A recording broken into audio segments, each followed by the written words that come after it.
Identity, work ethic. These are not trivial concepts. They are the very bedrock of human flourishing.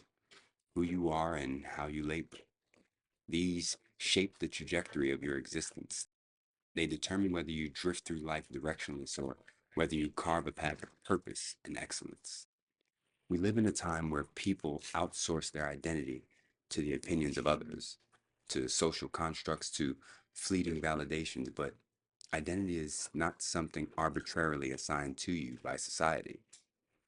It is discovered, refined, and deeply rooted in something far more enduring.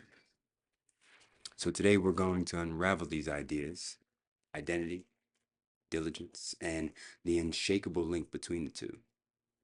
Because if you misunderstand one, you cripple the other. Let's begin with a fundamental question. Who are you? Now, that might sound simplistic, but I assure you it is not. Most people, if pressed, would struggle to articulate an answer that extends beyond superficialities. I'm a businessman, and I'm a student, I'm a father. And while these roles are meaningful, they're not the essence of who you are. Consider this. When God breathed life into man in Genesis, he did not simply craft a biological entity. He imparted essence, meaning purpose. That means your identity is not dictated by your career, your past failures or success, or even your present circumstances. It is something far deeper. But here's the catch. Identity is not static. It requires cultivation.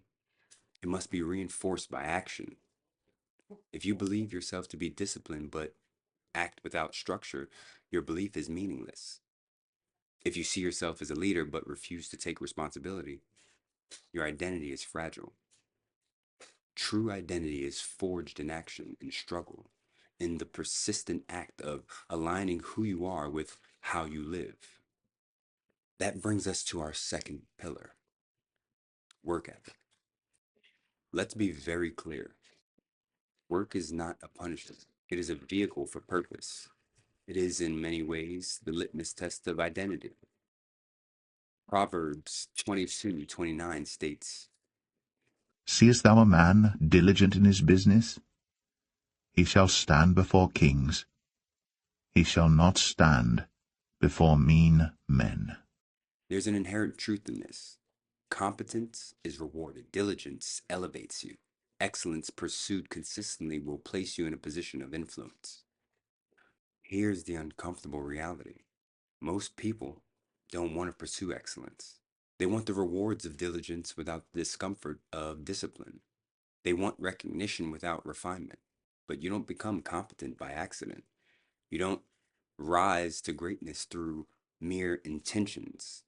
You rise through structured, deliberate effort. Excellence is a choice. It is a discipline. It is the daily decision to do what is difficult and what is necessary. And more often than not, what is mundane. And that is precisely why so few achieve it. Now, there's an old yet profound principle: faith without works is dead. That means your belief is just insufficient. If you have a thought and don't act, it remains theoretical. Potential unrealized is just as tragic as potential unrecognized. So ask yourself genuinely, are my actions aligned with my purpose? Am I engaging in the type of structured, intentional work that will shape me into the person I claim to be? The truth is, God has already placed something in you. You don't need external validations to pursue excellence. You need resolve.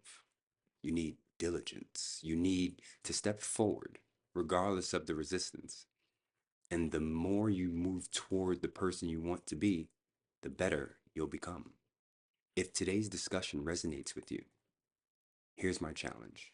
Take one action. Not tomorrow, not next week. Today. Read something that sharpens your mind. Engage in work that demands your focus. Do something difficult and do it well, because that's where change begins. And as you continue, Forge forward and walk in faith.